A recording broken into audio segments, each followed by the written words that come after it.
I met a gypsy. How much did the bike like hold you back though? Do you feel like 'cause you haven't really mentioned that at all? But I feel like your group of guys just struggled to make that bike in particular work too. Yeah. Yeah. I never want to be the guy that like bashes on a bike, but it's with the Gas brand, I think it was nobody outside of the closed doors saw this, but everything that KTM develops, they get. And the whole brand started at Gas as the last year model bike Yeah. with yeah.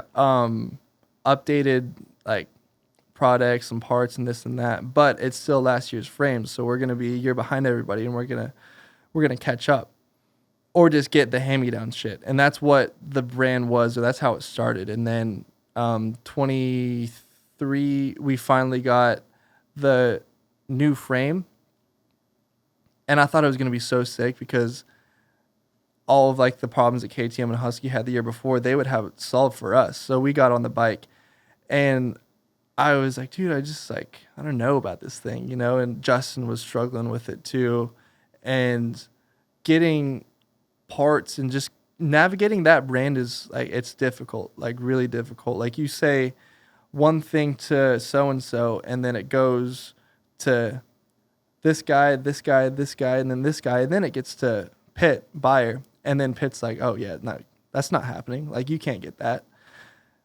And that's one of those things that like we dealt with. So into this last season, I like was in a mindset where I was down for whatever they could give me, you know, like I wasn't going to try to get anything more or push for, say, a fork or shock or this linkage that I wanted, because I knew it was... You're just pushing shit uphill. Yeah, like it wasn't going to happen, basically. So all year I was basically on my base shit. Like I started Supercross with a good setting, and then we kind of chased our tail for a couple rounds, and then the last 2 rounds we just went back to base. And then same thing happened in outdoors. And then when we got to Supercross or Super Motocross, I was in one of those like mind states where I was like, I'm just gonna run the same thing. Like if it's not perfect, it's not perfect. But like it's so hard getting help down here, you know, like unless you're winning, you're not getting really the perks of the KTM brand, and it's hard to win on that. I don't want to bash on the bike. Like it was a great bike, but it just wasn't the KTM, and it wasn't the Husky that VL and RJ was on. Yeah, I guess. And so the only reason I knew this is because there's people that were close to you that said to me, dude, wait till Pierce gets on that star bike, because he's not, that bike that he's on isn't working for him. Yeah. And I was like, huh. Because outside in, like, it's very hard to know that. Yeah, unless outside someone tells you that. And if someone told me that I didn't know and trust, then I just cool. Well, that's one thing that I believe too, and I had like a couple opportunities to ride the like star bike like this past year, and I was like, dude, I don't want to. Nah, you you're know? like, fuck that. If I get on this bike and then get back on my bike, I'm gonna be so bad all year. And Levi helped me out about it a lot. I was asking him, I'm like, dude, how do you make it through like a season knowing that you already have something new lined up for the next year, and the team that you're on knows you're leaving, so they're treating you a little bit different. They say they're not going to, but they're going to.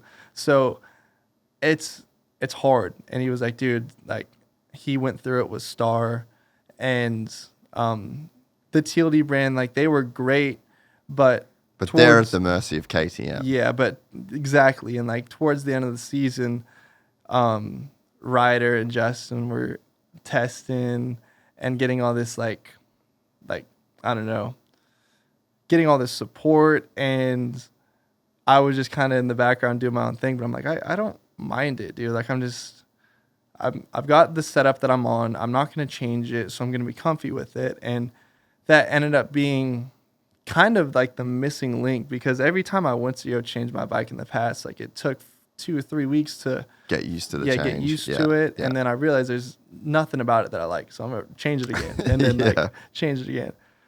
So that's another thing nobody sees either. They see Pierce Brown as this guy that had all the talent in the world and went pro and then just didn't make it happen. But it was a rough go for a little bit. Like I had a lot of cards like against me. So I don't know. Once we go blue, I'm excited. Like I said, I believe in that bike and it's hard not to. So I'm hoping it's as good as I think it is. Have you ever rode a stock one? No. Yeah, they're fucking so good. Yeah, No.